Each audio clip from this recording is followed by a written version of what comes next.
Greetings and welcome to Shadowstar. I am the 10 Renegade Rashad and this is a Starship review video. Welcome aboard the Rashad Shadowstar RE, the captain's yacht that will be taking you to the ship in question today. So, those of you who have come specifically to see the stats of this ship in question, to let you know now, you're at the wrong video. Sorry to say it, but the video that will go over the stats, traits, abilities, and physically score the ship from that viewpoint is in the description as well as at the end of this video. However, this video in general, will be going over the Starship's beautiful visuals, aesthetic cues, and simply what we think of the concept that has been brought up with by, in this case, the Star Trek STO team. So, without further ado, I should introduce the ship. But there is an important thing to add here, and that is a massive thank you to Aegis, who donated £50 to the channel to support our cause and help us going towards our fundamental goal. Thanks to that donation, you have massively upped the channel and have made it possible for me to review the new Federation ships, the new Klingon ships, and the recently added design visual for the Walker class. So a huge thank you to you, and your favourite ship has also been named in reference to you as a thank you. I really hope you don't mind me doing that, and I massively appreciate the support. Now, I did say we should be getting to the ship. Captains, commanders, engineers, starship designers, allow me to introduce to you the most beautiful ship that I can think of right now. Oh yes, I have been dying to see the Shepherd class, but this Gagarin class, well, she's a beauty I've been dying for. Oh, look at her. She's gorgeous. And you know what? I'm not going to deny, when they initially announced they were giving us these new ships, and I've been dying to get the Shepherd class for ages in the game, but they showed us this one, and I was like, oh, we're not actually going to get the Shepherd then? Are we only going to get this one? Because they weren't mentioning the Shepherd at the time, and I was like, oh, I feel let down. Then they mentioned the Shepherd variation. Wow, I've been excited for that. But I'm not gonna lie, the initial way of announcement did make me not really look at this ship. And that was such a flaw on my part. I am an idiot and a fool. I'm sure you guys know exactly why I'm saying this. Look at her! She takes visual cues from all of the 23rd century masterpieces and then gives it a very beautiful modernized aesthetic that fits so comfortably in with the present that it's brilliant. I love it. There are so many key details to look at as well that this video could be extremely long, and I apologize right now. Probably should be staying at this point. Now, if you are hoping to see customization, I'm not actually going to be going over that here with visuals, but I will tell you right now that since you can have the two variants, you can swap out nacelles, stallions, and what's called hull, which is the hull and saucer, between the two types. And, well, you have all the hulls. You have a wonderful Walker class bridge to use. I'm sure you guys have seen the Walker class bridge by now. The special Shepherd windows, along with a Type 0 window, which looks absolutely amazing. The standard 9 variants of hull type, plus Veteran and Upgrade, plus NX and NX Refit, plus the 5 gloriously beautiful Discovery hulls. Damn, this ship's got some visual beauty. Right now you're seeing her stock appearance, and let's be blunt, she's good like this. She's a very beautiful ship like this. Starting on a heavy visual cue, we'll stay focused on the above side right now. the first thing that catches my attention, I don't know if it's the first thing that caught your attention, but it was the actual bridge section itself. More accurately, the environment around the bridge. So, big pointer is the bridge on top, right here. What is that black bit on top? I like to think that black bit on top is a new layer of ablative shielding that is protecting the bridge. There's no top dome, good, because a battlecruiser needs its bridge protected. You go down the level and you can see that the bridge is huge. This is a big battle-hardened bridge. But there's that tube or corridor that's going back, and that I've got a question to. Because that's going straight back to engineering.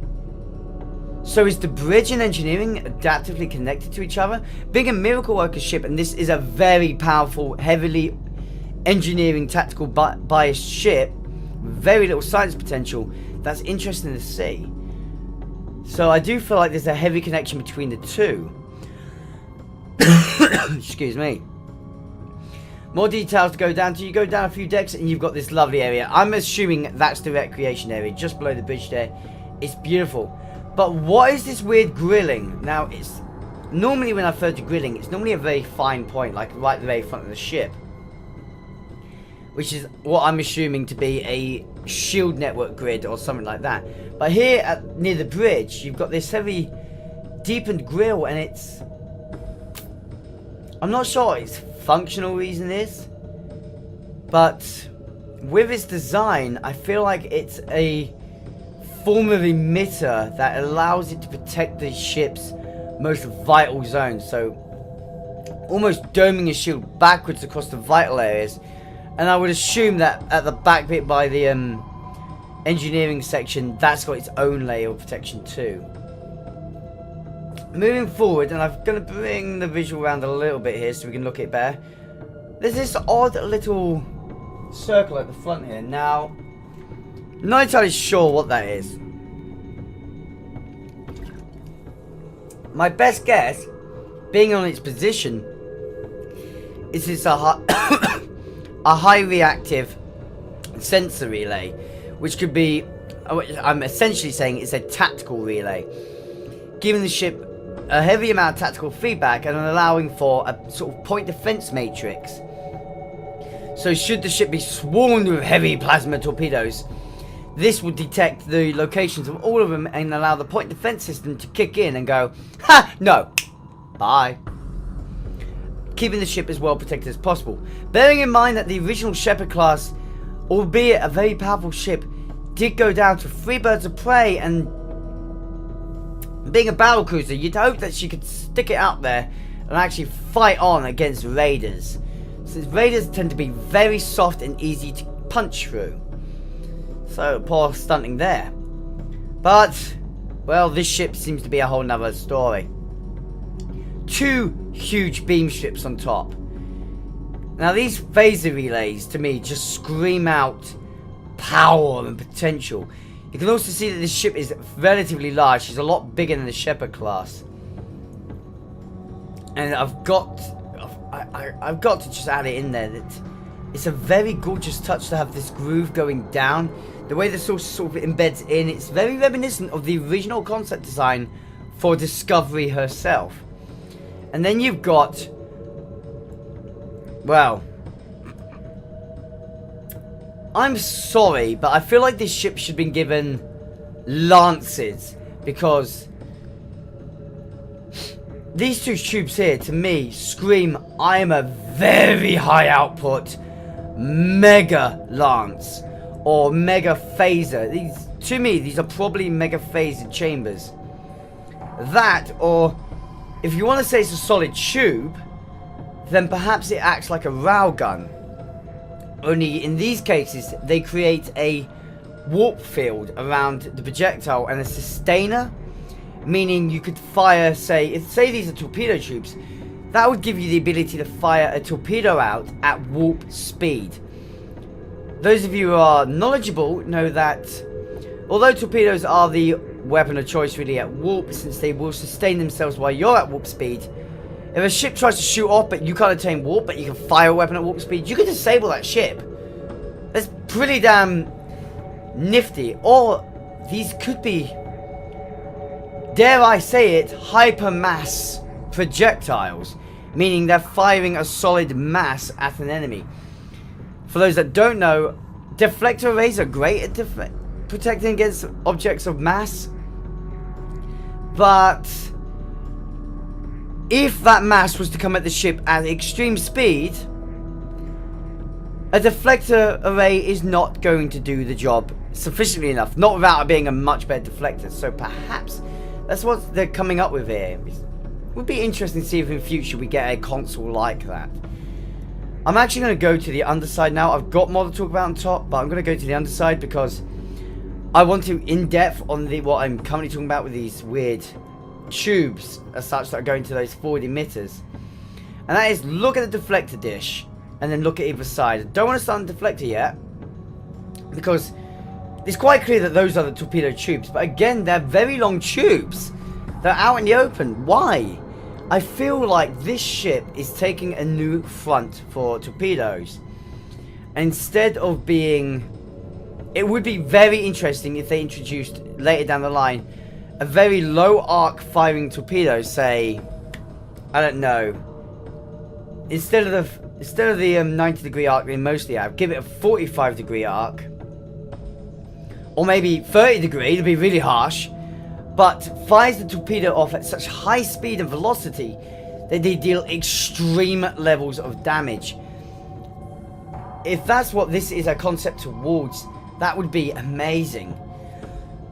I mean, could you imagine a quantum torpedo that deals 4 times the natural damage without a damage times 4 modifier on it? You could one-shot escorts with a weapon like that. It would be amazing. Probably why they won't ever introduce it, actually. But I love the concept, or the fault could actually be there with the way they're having these new details. Speaking of new details, that deflector, that is one where I do need to come down a bit sharp on. Now, we've seen this deflector design before. Most fundamentally, or most predominantly, in the Elita class tactical escort carrier, which is one, a very amazing ship, but 2, one of those ships where they did start coming up with some extra designs on. It's nice to see the deflector's mount brought back, and then they've added to it. So you've got this full cylindrical column going backwards, which really, to me, says this is a beefed up deflector. This is a very, very powerful deflector array. I reckon if a ship tried to ram this ship while the deflector was in full motion and full power, you'd probably find it would actually be able to push the mass of the other ship away. Maybe not entirely, but it's going to work well, which is sort of a great concept to feel, because keep in mind, right now, although it costs a lot of energy, I guess, to ram a ship into another one, every ship is vulnerable to ramming. So just a cue that this ship may be able to protect itself from that is a nice feature. I'm also going to now comment on the escape pods. Now, I didn't really comment on the escape pods on the Shepherd class because there wasn't too much to say. They're in interesting spots and not really too poignant. Maybe a few too few. But on this ship, oh, we're not going to be saying there's a few too few here. Look at it. There's loads of them. They're spaced exactly how I would suspect them to be spaced in the ship. Going on the upper side, they're in glorious positions. You've got plenty just behind the bridge. And along with that corridor, it is an excellent... You can see how everyone goes out in that corridor then out to the escape pods. It is really well thought out. I wish I could zoom in a bit better because there are these 2 points here, either side of that corridor I'm talking about. Now, I'm not sure what they are, but they do look like docking areas. So, perhaps this ship is designed, although a bit weirdly if it is, maybe it's designed to allow shuttles to bay onto that back bit just behind the bridge and dock into it just behind the bridge. That is a really nice concept of full. Or perhaps this is a new way of attaching docking links. So it would come across and attach to there. Admittedly, that's a very long way it's got to come across. But, hey, you do have stations like Deep Space Nine that would allow for low set docking and then to clamp on. It's possible. Back to the underside for a section. We're going to have a look at these pylons at the back now. Now, normally I get angry with holes in ships. Though, yes, call me the pot or the kettle if you like, because I do love the Akira and the NX, which are, of course, have big holes in the ship's design. But on these pylons, they look really good, and I do like the way they sort of feed into it.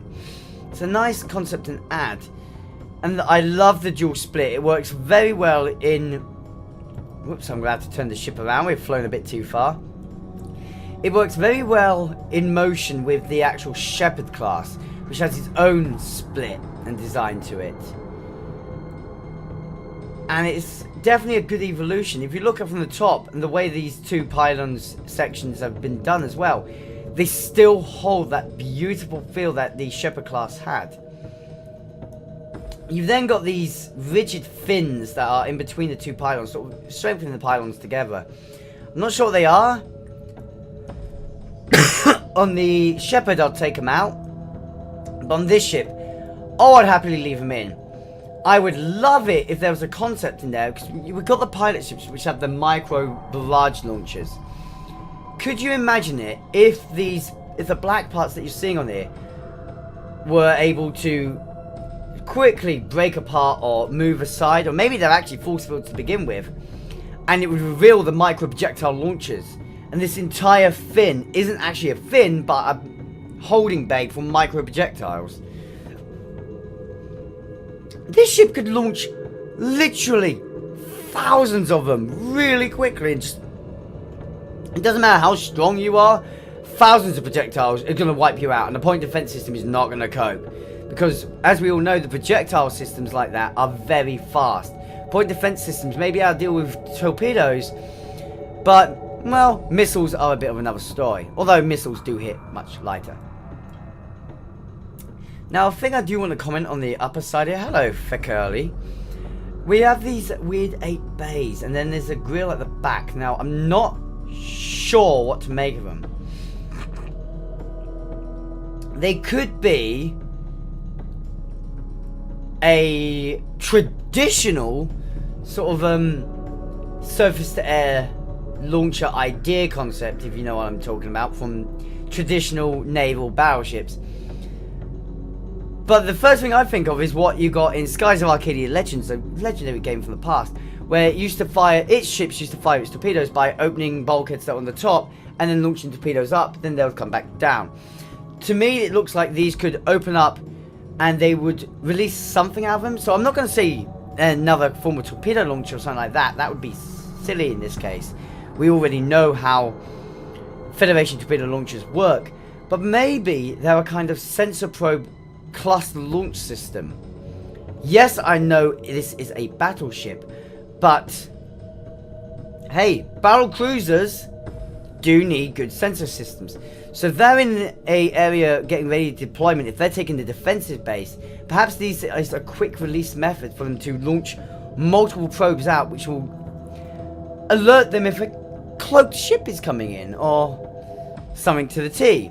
Or maybe they're a purge system. It is possible that there are systems underneath there which are, with this being a battlecruiser, so damn dangerous if they go off. These are a way of purging those systems off the ship, so that if they was to detonate on the or threaten to detonate on the ship, you could get rid of them before they blow a hole in half the ship.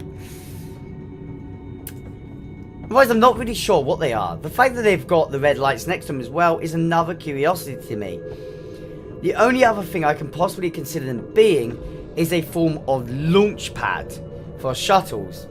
Bearing in mind the ship's size, I would say shuttle, however, could maybe be runabouts. Bar on detailing for that, I definitely say this ship probably carries a runabout or two, maybe a Delta Flyer, because look at the size of that hangar. That is a pretty hangar. I do like the hangar's design concept. It is very fitting for a battlecruiser because it's fitted in there hard and strong. It's not overly exposed, and it can launch a large number of runabouts / shuttles at once. So it's an excellent concept. Only one is kind of an issue for me it didn't do in this time period, but hey, Beggars can't be choosers. Looking at the back here, though, we've also got those 2 beam strips here on the pylons. So, yeah, they're kind of camouflaged in with the black. Probably means I should have used a different hull type on them. But that's interesting to say, because that's directly at firing beam strips.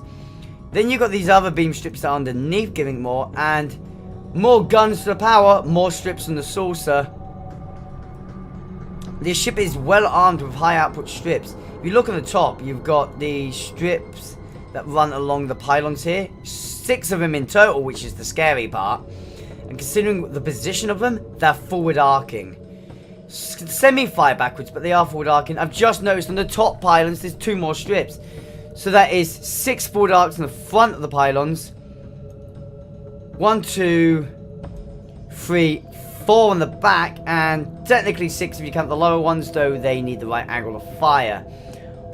Oh, and then you've got the forward saucer ones, which are technically rear and forward firing. 2 on top, 2 on bottom. The ship's got plenty of firepower. Oh my. Now, I'm a little bit questioning here, because I'm not sure if these are aft torpedo launchers, these 6 slots. But it might be, and it almost looks like they're rotary. The only problem is if they are rotary, it doesn't come up high enough. So, it might be a quick cluster launcher, enabling it to fire 4 torpedoes of a certain grade, because looking at it, they are size different, and then 2 torpedoes of a smaller grade, so maybe 4 quantums, 2 photons. We do know quantums are slightly larger than photons. Only slightly, though. However, it is safe to say that they are quite nasty looking. It could be a high output phaser relay, and there is no aft torpedo launchers. Though, that would surprise me. Again, we've got that blue circle at the back. And it's here as well. They're right down the ship. Perhaps these are miracle worker points. Functioning points that allow for the miracle worker's extra abilities. Maybe holographic manipulation. Photonic manipulation, I don't know. But they're quite good to see. Bit of a gripe, these fins. They take a... The underside has got this beautiful smooth / rounded aesthetic. These fins take away from that, so I would probably have gone without the fins.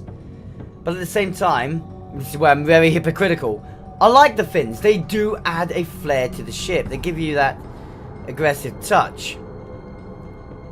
The impulse engines are another thing I need to touch on here. They're not huge, and looking at the ship, there is only the 2.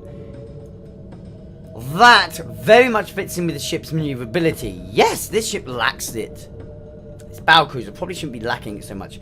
But it does lack maneuverability, and we have to be functionally understanding of that. But these impulse engines are big and powerful. I do like them. You do feel like they're meant for the task at hand, to get the ship in and out, rather than maneuver around. It can take the ship in at a relatively low speed, deal a lot of damage, and get the ship back out there. Maybe doing a bit more damage on the way out. Excuse me. Now, I'm going to stretch away a little bit here, because we have to go to the nacelles, and they don't want to fit on here. Well, we can still look at nacelles here. My absolute favourite piece in the nacelles, can't show just yet. But let's talk about this front section, in the perfect view to do so. So, any of you that have watched my Resolute review knows that I've been having a bit of a gripe with STO and the oversized Bassard shielding. I feel like they're getting a little bit too happy. Even on the Concorde and the Geneva, they're getting a bit too big and gripey with it. I'm not really a fan of it, but considering this nacelle is very similar to the Resolute nacelle design, I'm being forced to eat my words. Because I actually really like that Bassard housing. I feel like, though, it's the metal plating that comes up along with it that gives me that like. Because it's not over the top as a result. I'd have maybe extended it a little bit longer. But I can see why they haven't, because they want you to be able to see the Bassards within the shielding. And it's... I will gripe a little bit, but I do kind of like it.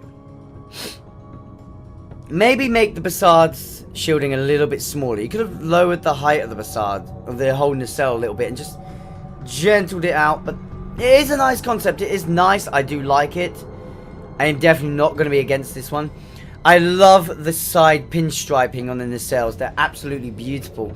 The black housing around it looks great, and just the turbo infuser is a very nice touch here. It's nice. It looks good. It looks Federation, and that has been a bit of a gripe for me. It's been moving a bit too much off that. Now we're going to move back towards the back of the nacelle here. Sorry for the zoom out. This is where the nacelles get a bit weird for me, and why I love them so much. They're twin nacelles, but they're 4 nacelles. What do I mean by this? Well, you got 4 runs of warp coil. You can tell that by the split and almost the tuning fork design of these nacelles. Now, to me, that is very smart for a battlecruiser. The warp coils are a fundamental need to protect spot. With this design, they could technically lift the warp coils up into the housings of the nacelles and shield them completely, protecting them from harm and damage. Plus, extend them when they're ready for use. You've also technically got 4 lines of warp coils here working together, so you can almost say you can create the field with only 1 nacelle. Maybe that's not exactly the idea that was behind it, but technically speaking. And even more of a joke to be made here, they've got a beautiful line of sight. Oh my god, the line of sight's there. And I love that factor. I just love it's there. The nacelle feels solid as one, but at the same time, it's got that beautiful split design that gives it a sleekness to it. I'm not sure how to describe the nacelle. It's just so masterfully thought up. I love it. I just love it. The nacelles are probably one of my favourite key points to this ship. The whole ship as a whole I like. My absolute favourite is the deflector array and those tubes around it. This whole underside look of the ship is gorgeous to me. Nacelles, then the rest of the ship. Talking about the rest of the ship, let's look at profile. So above profile is pretty damn nice. You get the Shepard class feel looking at this above profile, which is very hard to do when you upgrade a ship. It's very hard to keep the old feel there as well. So you can get this modernized variant of the retro feel, and I love it. Considering we are a battlecruiser taking on the side view, now this is where it's not as good as the Shepard. The Shepard has much smaller nacelles, making its side profile even sleeker than this one. However, she has still got among the best. She matches in there with the Vesta, the Sovereign, the Intrepid, the Lunar class. She matches in very well for those sleek side designs, which are very good in combat. And considering she is a battlecruiser, she needs to be tactically ready and have a good profile to work with that, just like the Sovereign had to have a good profile, and sort of does. Yes, bringing the nacelles forwards, shortening the profile might have been a good idea, but you'd lose the feel of the ship in doing so. So yes, form over function, I'm not going to complain with it. One of my big favourites to bring up now is the forward profile. On the Shepard, I love it. On the NX, I love it. But this ship is... damn it, she has actually outclassed my original favourite. My original favourite was the Akira, and I thought she was gorgeous. Damn it! Damn it, Gagarin, why have you done this to me? You have just beaten the Akira from my favourite visual viewpoint, and it's... oh, she's beautiful. It's such a nice design. She's not too fat and bulbous either from that forward profile. She feels a bit tougher, but she feels right with it. Taking the rear profile, you can see that she's slick, ready to go. She doesn't suffer from the issue that the Shepard has of having a weird extra meat where it feels like it should have been slimmed down. Instead, she still feels like she's got a sleekness to her despite additional bits being added in here and there. So it is a pretty good viewpoint and works really well. It's safe to say that this ship is definitely queuing among my favourite designs. And now I know some of you want me to get on the visuals, so let's have a look. We got a modernised ship. Let's see if we can give her a classic look. Safe to say right away, she's pretty damn nice. Deflector looks gorgeous. Basards look really good. I do like the Basards right now. If I was to fly the Gagarin herself, I would probably be sticking with this sort of design idea. Unless I can get a darker hull aesthetic that works better. It's not bad. Not bad at all. I do like it. I like it a lot. Going for the Emperor. Now see, this is what I meant by a darker aesthetic. And yes, yes, yes, yes. Look at those coils. They look gorgeous. Oh, give me the same Deflector and... okay. Deflector not so much, but yeah, the Deflector is still very nice looking. I get a Section 31 vibe from this ship now. I feel like Section 31 is about to come down and blow the brains out of everyone around, so yeah, let's move on to the next ship before I start scaring myself. Aegis. Now Aegis has a habit of overdoing its grilling, but it looks alright. The blue aesthetic isn't too bad. It's certainly not as bad as it was on the Shepherd.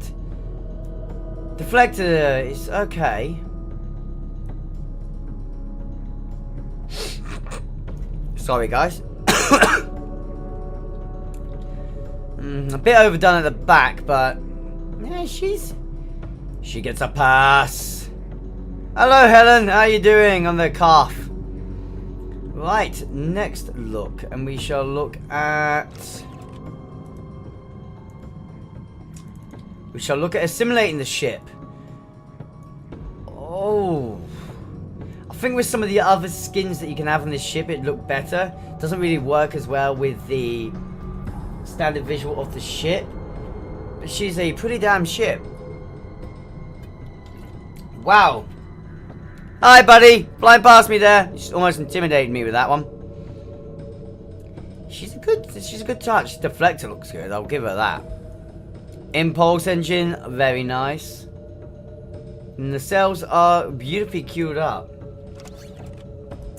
How about... yeah, let's get the Bajorans involved. Ooh. Unfortunately, with the modern feel of the ship, the Bajoran hull... yeah, not even the Deflector. That would kind of like it. The Bajoran hull type doesn't work as well. I've definitely found the Bajoran hull type works best on older looking ships. If you take an older feel ship like the Noble class, it works really well on them, but on the more modernized ones like this one, the Gagarin class, not so much. And definitely don't put it on the Elita. Next up, oh, okay, maybe this will be Section 31.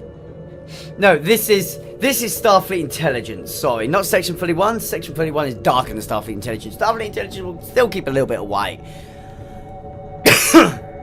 But for some reason, they're using disruptors. And wow, this is a very, very nice look. Kind of wish I had the full visuals right now that I had onto this ship because, what? Damn. I like it. Not bad at all. Right. Well. Not what I was expecting. The gold is somewhat nice.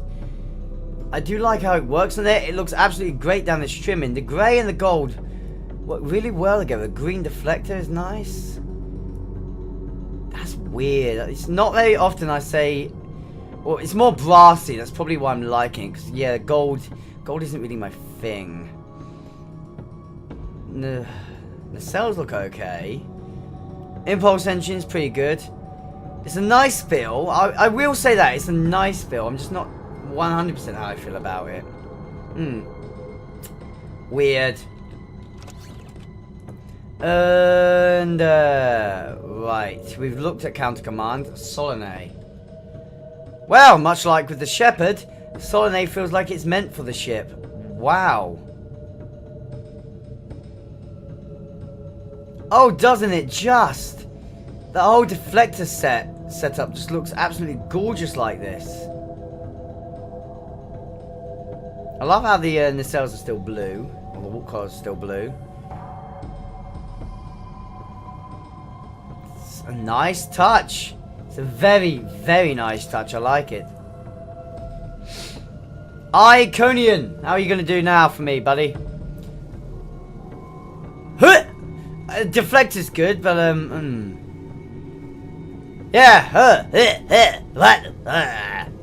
No. I think I'll pass on Iconian here.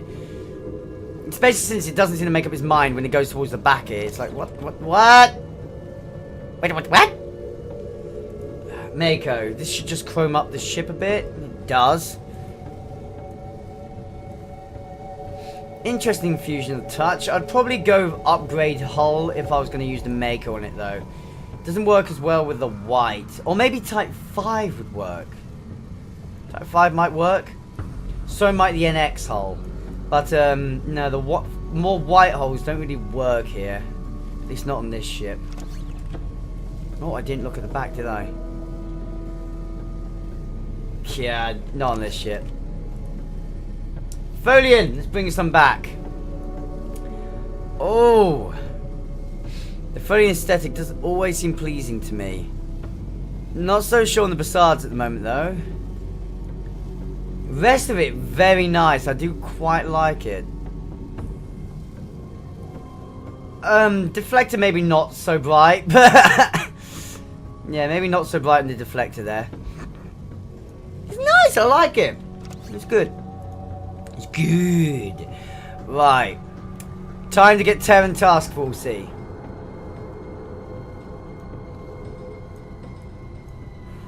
Maybe reduce all these yellow strips a bit more. But the blue is very... The blue adds a really great detail. Deflector looks gorgeous. Almost fierce. Upper hull. Yeah, I like it. Gives me a very techie feel to the ship. Very high grade feel, I should say. Nacelles look pretty good too. I do like it. I can see myself going very much with an anti-proton build in the ship with that design. Okay. Time to take out the trash. I mean, come on, we have to look at it once. So, we have the Dielectric. Now, back in the nacelles, the actual warp coils look great themselves, but unfortunately the nacelles themselves look bad. Deflector's okay. And actually, oddly, the cylindrical tube off the deflector looks quite nice. The only problem is, the Breen aesthetic works with the Breen ships.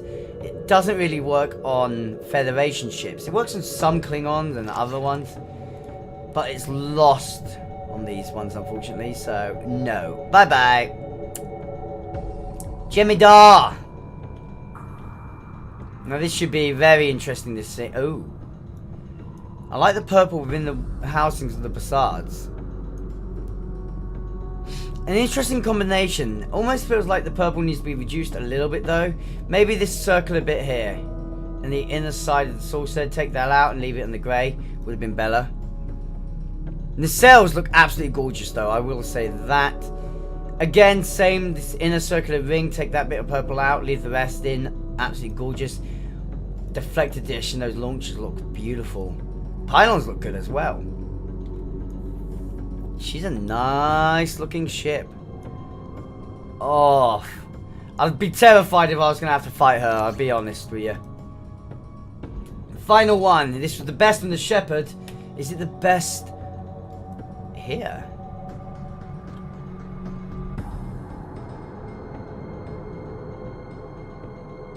Oh, they've... STO, you've been listening to me, haven't you? I know you've been listening to me. Damn. Oh, there is nothing, absolutely nothing I can gripe about here. Nacelles are beautiful. Bassards look brilliant. Warp coils look brilliant. The whole captain's area, sorry, the bridge area looks absolutely astonishingly good. Lower underside, the way the whole deflector section is highlighted is gorgeous. I love the extra highlights around where the windows are. The ship feels very, very high-tech and pristine. This kind of makes me want to say this is the President's ship. Not that value is put into things with the Federation, but well, maybe if it was the Klingon Empire doing it, this would be the sort of aesthetic I'd feel, where it's a little bit higher class for the Emperor of the Empire. But this is not the Empire, and this is a very, very nice looking ship. God damn. Oh, I'm very happy with what I'm seeing here. I got to admit, I am very happy.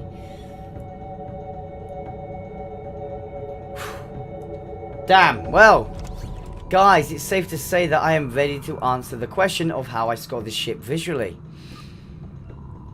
Now, I would love to hear your viewpoints on the ship visually in the comment section below.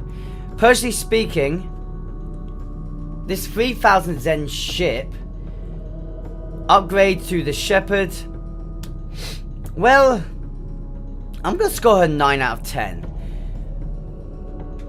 Yeah, I scored the Shepherd higher, but the Shepherd just had to be the Shepherd class from Discovery. This is Star Trek Online giving us a new design, a new feeling on the concept. Well, I'm going to tell them right now, don't worry, you've got another ship of your own design that's going to 10 out of 10, but that's purely because you did it right. But this is priceless to me because they've taken what is supposed to be an old design, recent, giving it the modern feel. It works really well. It's exactly the upgrade path I would expect to see, personally speaking.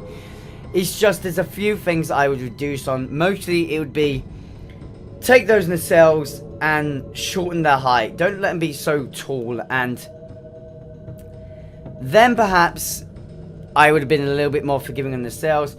There's also, I'm not really sure what's going on with that grilling at the front of the ship, and I'm also, I love the detailing, but I'm gripey on some of the visuals that you get from the other shield types. Also, I would have loved a bit more fill-in on what these are. But otherwise speaking, this ship is really good. That is why it gets that 9 out of 10. She is visually probably going to be scoring among my favorite in the visual aesthetics. It can't be denied. She's a beautiful ship. It's definitely jumped up there to be among my top STO designed ships. I'm going to still do a best top 5 for that, so I'm not going to tell you exactly where she scores, but I love her. She's pretty. I strongly recommend her to those of you wanting a nice looking ship. And those of you who haven't seen the stats, well, I tell you now, based on the stats, I strongly recommend this ship to you. But like I was saying, I want to hear from you guys what you think of the ship too, so please give me some feedback, and then I can do a follow-up video maybe later on it. Again, a massive thank you to Aegis, who gave us the donation that made this video possible, along with the other review videos of the latest ships in the bundle. Seriously, I'm so grateful for you doing that, because I wasn't going to be able to do them, and if it wasn't for you, they simply wouldn't be done. But time to wrap up. I'll thank you for watching. If you do want to see future videos, then please subscribe and ring that notification bell. That way you'll be kept up to date on all my future videos that come out, of everything I do. And to further add to that, if you wish to support me on a more personal level, you can always consider joining the Patreon crew, or follow what ironically follow what Aegis did, of just using a donations link. But with that being said, a massive thank you to you, Aegis. A massive thank you to you guys for getting to the end of this video and supporting me in that manner. I hope you've liked the video, and until next time, thank you for watching. Ciao for now. Remember, live long and prosper.